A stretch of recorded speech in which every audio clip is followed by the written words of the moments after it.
Сегодня Дни Москвы в Коми вышли на финишную прямую. Вечером в концертном комплексе «Ренова» прошел гала-концерт участников проекта «Арт-Квадрат». Этот проект федеральный, направлен на поиск и поддержку талантливой молодежи в сфере искусства и культуры по всей России. Какие мероприятия остались за кадром, узнаем у одного из главных идейных вдохновителей мероприятия. У нас в студии Владимир Филиппов, заместитель руководителя Департамента культуры города Москвы. Владимир Эдуардович, здравствуйте. Здравствуйте. Все-таки Дни Москвы в республике – это ведь не единственные совместные мероприятия? Или вот история взаимоотношений только выходит в практическое русло? История взаимоотношений Москвы и Республики Коми, она, наверное, насчитывает несколько столетий. А сейчас, сегодня здесь у нас такая финишная, действительно прямая. У нас старт был дан в Печоре, когда московские графички, урбанисты подарили республике граффити. Оно считается одним из самых в северных широтах больших вообще в нашей стране. Изобразили Гагарина в школе на улице Гагарина. Сегодня здесь, помимо деловой программы, мы обсуждали и развитие парков, и развитие творческих индустрий, и развитие библиотечной сферы республики. Мы, специалисты Департамента культуры и наших подведомственных учреждений, готовы делиться своими технологиями, теми шишками, которые в процессе работы набили. А вечером, как обычно и полагается, будет такая культурная программа. Она, правда, вчера уже началась. Вчера был спектакль «Скамейка», и Гоша Куценко, и Ирина Пиксимова здесь были. Я надеюсь, что сыктывкарцев и гостей столицы республики тоже порадовали своим творчеством. А сегодня у нас будет концерт мастеров такой московской эстрады и в филармонии, и в такой молодежной. Поэтому я надеюсь, что всем понравится и запомнится. Как вообще планировались Дни Москвы в Коми? На что хотели сделать упор? Это многостороннее сотрудничество, потому что Москва имеет соглашение о сотрудничестве практически со всеми субъектами Российской Федерации, с многими мировыми столицами.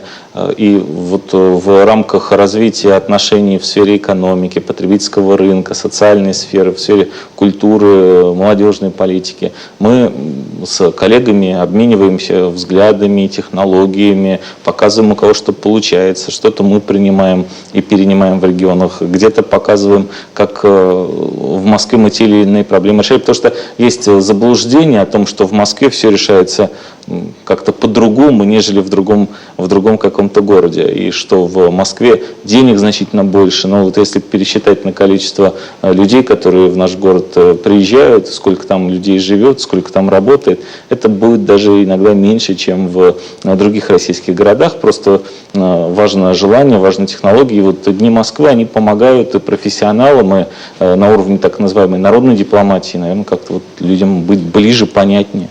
Какие, на ваш взгляд, мероприятия стали ключевыми? Это ведь не только «Арт-Квадрат». Это, конечно, не только «Арт-Квадрат».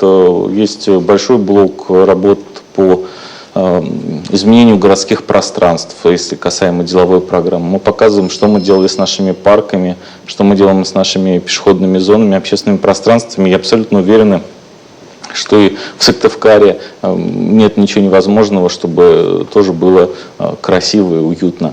Нет каких-то таких сложностей с тем, чтобы мы в сфере работы со студентами обменивались такими программами обучения и поездками. Мы, может быть, договоримся и посмотрим, чтобы какое-то количество детей, которые в Москву на елке приедут из республики, победителей каких-то творческих конкурсов, олимпиад, их поддержать, сюда привезти. Но это важно, потому что и москвичи должны чувствовать вообще огромные просторы нашей страны, и разнообразие ее, и природы, и людей, и культур. И московскую культуру, которую делают не только люди, которые в 5-м поколении в Москве живут, а которые приехали со многих регионов нашей огромной страны, тоже показывать. Кроме этого, в планах появляются какие-то мероприятия по дальнейшему сотрудничеству? Ведь, как вы сказали, Москва имеет богатый опыт в сотрудничестве как с другими регионами, так и со странами мира. Какое место в этом займет наша республика, учитывая, что вы уроженец Печоры все-таки?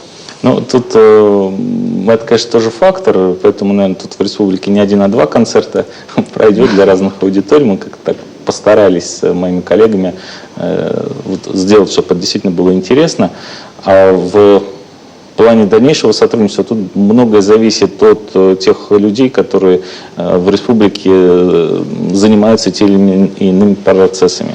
Да, важно сформулировать, что от нас, от правительства Москвы, от соответствующих департаментов интересно. Мы открыты, наверное, как никогда в истории московского правительства для того, чтобы делиться всем, чем знаем, помогать.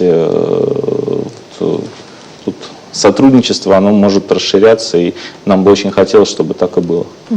Спасибо, Владимир Эдуардович. Мы будем надеяться, что встретимся в нашей студии с вами еще не раз в рамках Дней Москвы. Я напомню, у нас в студии был Владимир Филиппов, заместитель руководителя Департамента культуры города Москва. Ну а мы прервемся на короткую рекламу. Не переключайтесь.